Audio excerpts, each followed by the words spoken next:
good, YouTube? It's Marco B back with another video, man. Thank you, Jesus, for allowing us to be here another day. I was supposed to react to the Sharks game versus the Kraken Saturday. It happened Saturday, but I did, and my computer crashed, and somehow the file got corrupted, and so I can't. I've tried to recover it, but I can't. So that being said, we are here. We are here for the Week 11 recap. We're not gonna let it stop us, man. I saw that the Kraken actually beat the Sharks too. So that sucks. That sucks. Sharks was on a good 3-game, not on a 2-game losing streak, but they're still doing better than last year. I mean, I don't know. I think anything could be better than last year. I mean, they were in last place last year, so yeah, I think pretty much. Well, it could get worse. It could get less wins than this. It don't even matter. Anyway, Week 11 recap. We're here, man. Let's go ahead and get into this video, man. About 75% of my viewers are subscribed, so if you aren't subscribed, hit that subscribe button, hit that like button, turn those post notifications on. Let's get into this. We are now in Week 11 of the NHL season, and it's about that time when we start to see where teams truly start to combust or pull away from the pack. We have new faces on new teams already getting a shot at revenge, all while tempers are starting to be tested. So, let's cover what really happened in Week 11 of the NHL season. Damn, let's start this off. Who was that? Who was that? Cover what really happened in Week 11 of the NHL season. Who was that? Who was she? Let's start this off with what was formerly known as the Hughes Bowl. The Canucks and Devils, not anymore though, but Zeke Bouyem, the big piece Vancouver got back in the Hughes deal, is already starting to build the love. He picks up an assist and gets his first as a Canuck. That's how you start it. Demko was excellent in this one too, stopping 25 of 26. Canucks win 2-1 after their franchise was left with crippling depression. I doubt anyone is going to fill the void of Quinn Hughes. But in Minnesota, there he is in a wild jersey making his debut, and Minnesota was absolutely buzzing. The Carillionaire gets 2 goals, and then Quinn Hughes steps down Broadway and rips one for his first as a Wild. Ladies and gents, welcome to Quinnesota. The man has never been happier. The Wild win big in a 6-2 victory, and a new era begins. Then we go to Pittsburgh, where the wheels are just falling off here. These guys cannot hold a lead. Last week, they blew a game with 0.1 seconds left to the Ducks. The previous day, the Penguins blew a 5-1 third period lead to the Sharks, and now up 3-0 heading into the third. Utah scores 4 goals in the first 7 minutes and eventually wins the game. You said the first 7 minutes? Utah scores 4 goals in the first 7 minutes and eventually wins the game in OT. An absolute collapse of a week for the Penguins. They've now lost 5 in a row, and for the love of God, if they miss the playoffs again, just get the hashtag Save Sid movement starting right now. I don't want to see Sid miss another year of the playoffs, especially when he's still this damn good. Bro, what's going on? What is going on there? They started off so good. Penguins was like looking like a freaking wagon.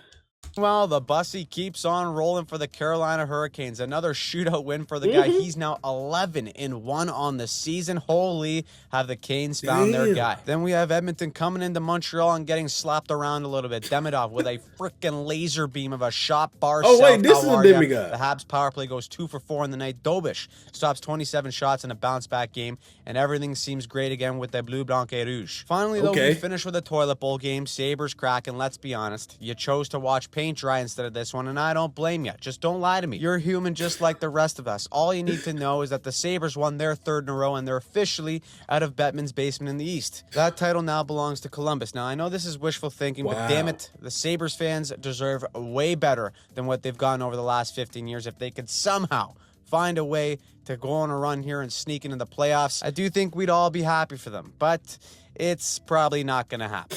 Then we move on to Monday with the Battle of Florida. Panthers were up 4-0 at one point, and then guys started teeing off. Jake Gensel, of all people, wants to go with Nico Mikkola. Mikkola just holding him off like he's his little brother. Look at him just wiggle off the glove calmly and then just starts feeding him. Also, the Panthers hate Brandon Hagel ever since he hit Barkov last year in the playoffs, and any chance they get to try and kill him, They take it. Look at Seth My Jones here. He comes out with the goodness. old chicken wing, aiming for that chin. Mission accomplished for the Panthers as Hagel had to leave the game, and they win 5-2 to boot. Then at MSG, Wow. Chris Kreider returns to New York for the first time since being traded. He gets a standing O from the crowd. Rangers fans missed the PETA guy from Sausage Party tipping in clutch goals in the playoffs, but life goes on.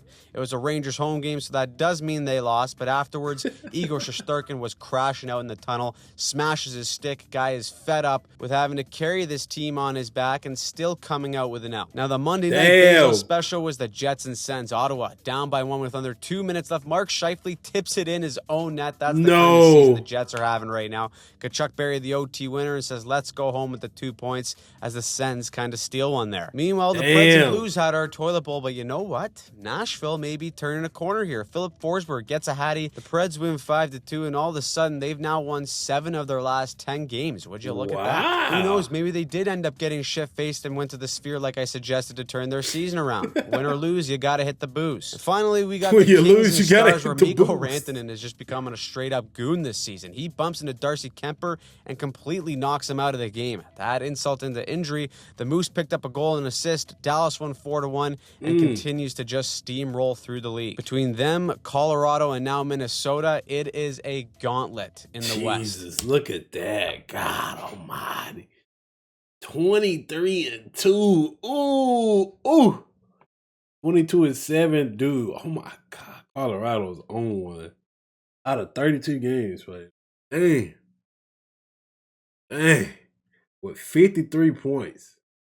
Now, before we hop into Tuesday's games, is back, and right now you can get these weekly recaps. Now, speaking of Scotiabank Library, let's go there for the Leafs and Blackhawks. No Connor Bedard in this one. He's out until 2026. He's that out sucks. Until January? So this should be a gimme for Toronto, but these are the Leafs, ladies and gents. They get shut down for 40 minutes of hockey. The Boo Birds start coming out. First time the crowd has made noise since Game 7 of last season, but then they turn it on for the Yacht Club. Austin Matthews, reported missing on milk cartons, gently places this one upstairs to tie the game, and he puts his hand to his ear to say, get louder to the library, and it works. 8 seconds later, Dakota Joshua has a dog of an effort to score a goal, and the Leafs get 2 goals in 8 seconds to win the game. Damn! Who cares that they looked awful for 50 minutes? They won, so the parade is on. Then it's the revenge parade is on, right baby. away. It's the Oilers and Penguins. Skinner versus Jari 4 days after they were traded for each other. These guys are still wearing the other team's mask. That's how fresh the trade still is. This is Skinner's debut. These guys are still wearing the other team's mask. That's how fresh the trade still is. This is Skinner's debut for Pittsburgh, and McDavid and Draisaitl did not let up. Draisaitl gets his 1,000th point in the show. Whole bench comes out to celebrate right in front of Skinner. That's awkward. Then McDavid probably gets a little bit of payback. He does what only he can do. Everyone else is in slow-mo. He cuts through like butter and buries on Skinner. The McDraisaitl combination got 4 points each. McDavid taps Skinner on the pads afterwards and says, thanks for the cookies. All of a sudden, McDavid has passed McKinnon for the league lead in points. Now, hey, maybe the Rangers sucking on home ice is an inside job from the league. Look at this pick play here by the Stripes. Looking like prime Shaquille O'Neal with this pick to get right in the way of the Ranger defender so that Kane can take her to the net and bury. Demko shuts out New York because, well, the Rangers are playing at home and the Canucks are undefeated since trading Hughes. Let's also give a couple clicks for Detroit right now, who are in their scheduled hot phase. They beat the Islanders to move into first in the Atlantic. Now, all they have to do is avoid the 4 and 5 game losing streaks right after, like they've done every year since missing the playoffs. Then we go to Montreal, and maybe Jacob Fowler wasn't the answer to their goaltending problems. Yeah, shocker. I guess that's what happens when you throw a rookie goaltender to the Wolves that quickly. He gives up 4 goals to Philly. Zegras is on a 4-game goal streak for the Flyers. Bro, Philly's been pretty good though. I ain't gonna lie. Philly's been pretty good this season. That's tough for a little rookie, but Philly's been pretty good. The goalie carousel will continue in Montreal as of right now. Also, the Blue Jackets may be asked this year. They're on a 5-game losing streak, but Zach Werenski is still making his case for a Norris Trophy. He enters the day only 5 points behind Makar for the league among defensemen, and he grabs a pair and an assist on Fantilli's overtime winner. Jackets win 4-3 and finally snap their skid. Wow. Boston keeps on rolling, by the way. The Geek Squad gets his 2 goals against the Mammoth in a 4-1 Boston win. Meanwhile, the Wild are so scary with Hughes that they're making other playoff teams look like bottom feeders. Tarasenko says, welcome to the Tarasenko show. Goodness. He gets 2 goals himself. The Karelianer got on the board as well, and Hughes got an assist. They spank a pretty good Caps team 5-0. The Wild look 5-0. legit. Damn. Let's go to the Avs and Kraken. Things are already looking like a Ooh. mess here, eh? Gen Z line brawl. Everyone grabs a guy, wrestles him, tackles him to the ice, but God forbid we shed the mitts here. McKinnon says that's all right. Must have saw what McDavid did earlier and said no problem. He comes out and gets 2 goals and an assist for himself to reclaim the scoring lead as the Avs win again. Finally, we finish off the night with the Macklin Celebrini show. Watch him take this puck, hit the spin cycle around the D, we saw this one. We reacted to that. Barry. That right there has got SeatGeek Goal of the Week written he went all nuts. over it. He puts up 4 points in this one and joins only McDavid and McKinnon as the only players in the league with at least 50 points. The kid is sick, and once again, he leads the Sharks to their 3rd straight win. Now, let me tell you a little something about Wednesday's games. No more than 5 goals scored in any of the games, so if you like fun, too damn bad. Also, in other bad news, Panthers are starting to catch fire here. 3-2 dub over the Kings. Bad. Also, in other bad news, Panthers are starting to catch fire here. 3-2 dub over the Kings makes it their 6th win in their last 7 games. Only a matter of time before they said enough is enough here, and they're still missing Kachuk and Barkov. Meanwhile, Utah joins the logjam in the West wild card after beating Detroit. Them, along with the Sharks and Kings, are all tied with 37 points. It also looks like the Preds wagon didn't last very long either. Carolina beats them in a 4-1 win, says thanks for the 2 points. Jets and Blues played. A good game to skip if you want to literally do anything else. Real barn burner here. 1-0 St. Louis win. Poor Jets fans thought Hellebuyck was going to come back and save the day. That is a tough pill to swallow. They're not as good as they thought. They're now lost 5 of their last 6. Finally, we got Jersey and Vegas. It's 1-1. Let's go to a shootout here where Jesper Bradatui, backhand, Roof Daddy-O Jr. Ego's top bunk where Mama hides all the Christmas ornaments. Then Mitch Marner has a chance to win in the shootout yet again this year, and he fumbles it. And even though it goes into the net, it's no goal since Allen poked it in first. Vegas should just hit the showers whenever it goes into a shootout. Vegas has lost half their games this season, but they have so many damn loser points that they sit 5th in the league to end the night. Now on to Thursday, where a couple teams are riding the struggle bus. First, let's start with the Penguins. They get shut out by Ottawa 4-0, and all of a sudden they've lost 7. What the fuck? Look at this, bro. 14-7-6 to 14-10-9.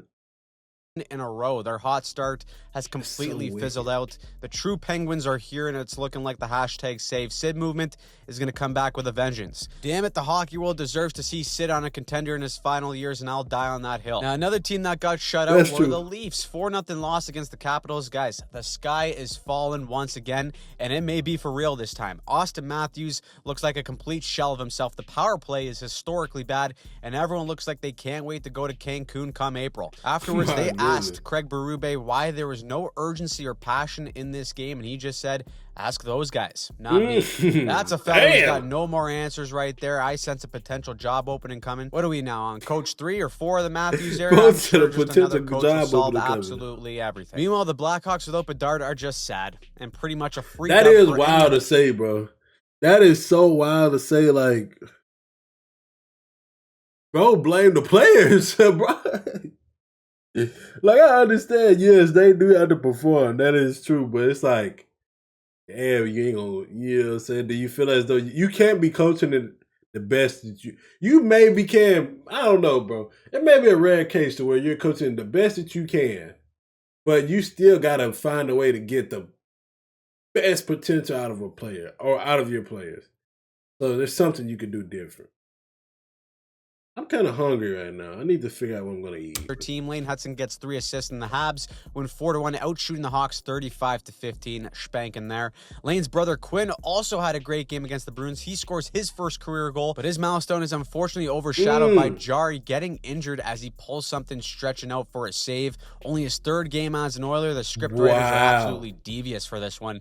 At least they still have Connor McDavid. This sick puppy has 20 points in his last 7 games. He scores again. The Oilers win 3-1. And are starting to cook here. That means it's probably time for LA to stop screwing around. They beat Tampa 2-1 with the underrated superstar Adrian Kempe getting both tucks. Hilarious how we're probably going to see the Kings and Oilers in round 1 yet again this year. 5th year in a row. Poor Kings fans. I'm sure 5th time's the charm. It does look like Quinnesota is getting himself comfy. Guy played 30-plus minutes in this one on a random game in December. He's a machine just like the rest of Minnesota right now. They put up 5 against the Blue Jackets out by the wall of St. Paul in the crease. to pick up 16 to their 4? sixth win in a row. Now, dare I say the Sabres are truly heating up here. They fired their GM Kevin Adams and brought in Jarmo Kekalainen, and then they defeat Philly for their fourth win in a row. Okay. Get the Sabres in the dance here. No fan base deserves it more than Buffalo. Side note there is it'll be very interesting to see if Tage Thompson does indeed make Team USA. Then on to the Blues and Rangers. Thank God for New York. They're on the road here. JT Miller, who's had his ups and downs as the first year as the captain of the Rangers, absolutely rips this one for the OT winner. He's got 3 OT goals already this season. Rangers needed that. On to Calgary and Seattle. Tate McRae is in the house at the game. Sorry, fellas. There's no way the Flames are losing when she's in the stands. Is in the house at... Who is this? Tate McRae? The game. Sorry, fellas. There's no way the Flames are losing when she's in the stands. Just the way she goes. Flames win 4-2, and now Seattle just the way she has goes. lost 4 in a row and 10 of their last 11. My God. My God.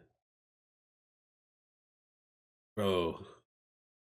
Can you, bro, if I was a player or a coach, I'm putting a calendar with every win and loss on there.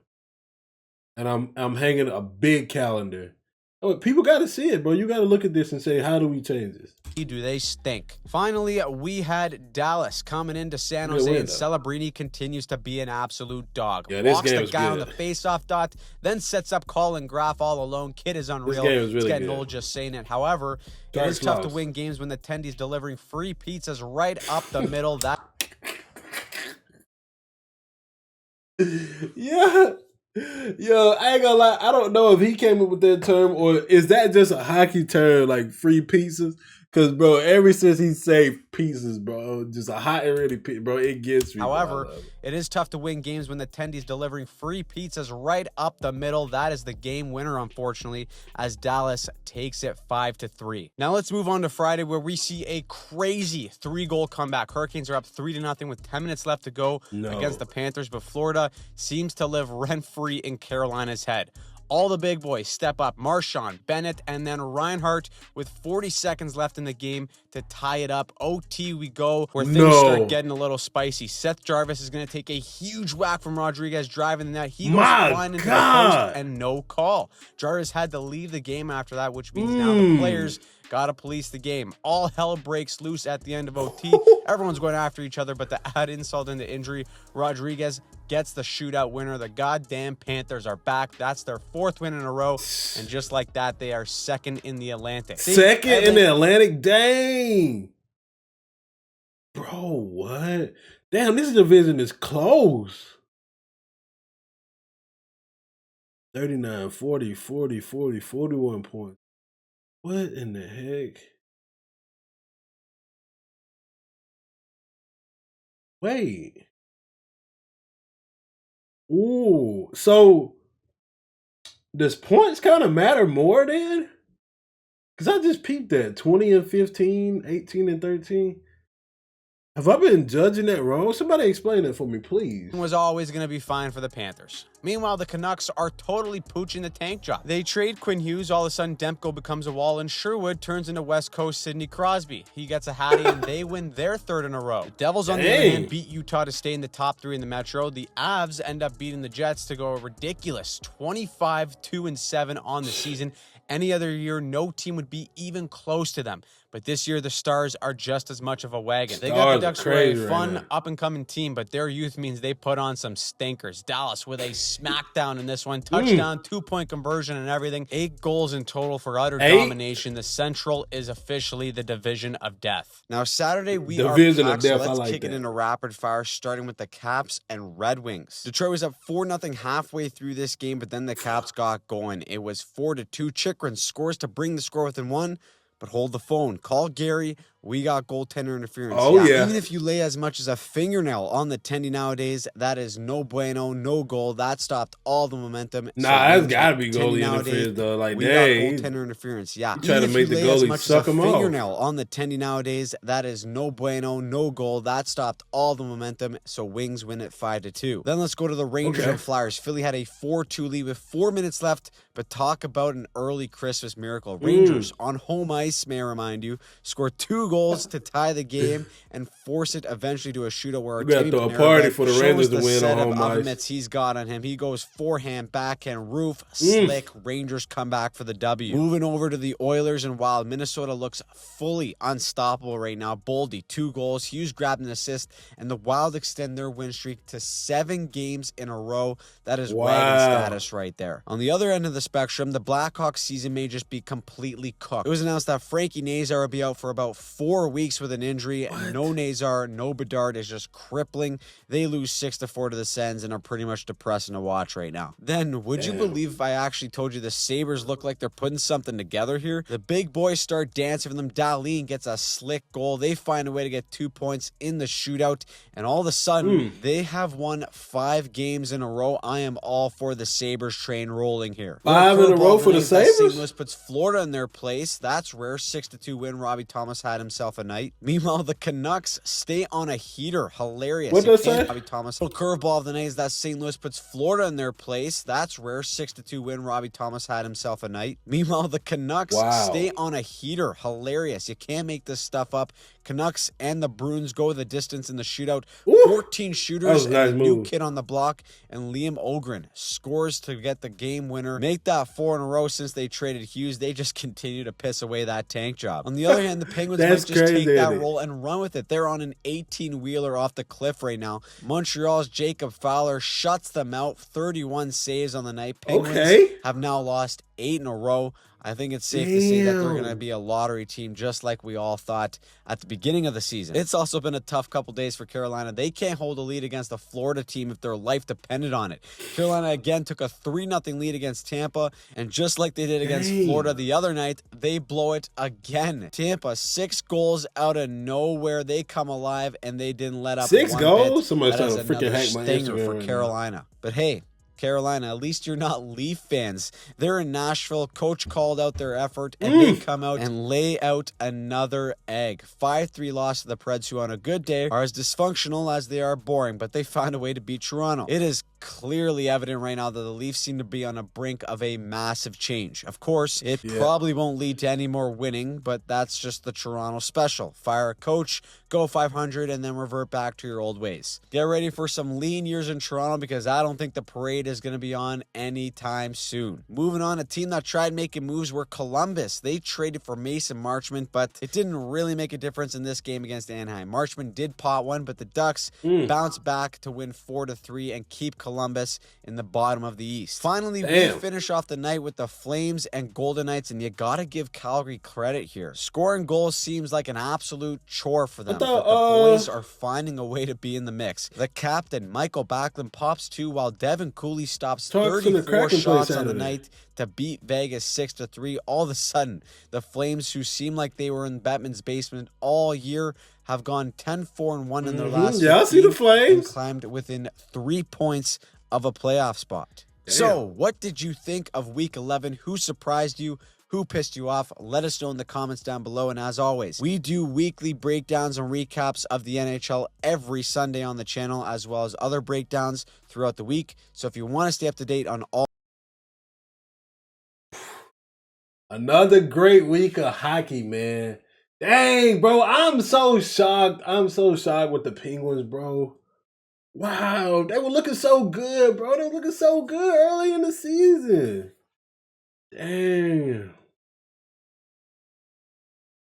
Dang, that's crazy, man. Hockey's wild, though. But we are, I didn't know, but getting closer to the midway point of this hockey season, which is insane, man. Insane. I want you guys right now to comment down below. Let me know, what teams do you see in the playoffs at the end of the year? What team do you think will make it out of the gauntlet, man? Make it to the playoffs. Comment down below. Let me know that, man. But that's going to be the end of the video. If you like the video, hit that like button. Hit that subscribe button. Turn those post notifications on. And stay peaceful, stay positive, stay disciplined, and always, always, always be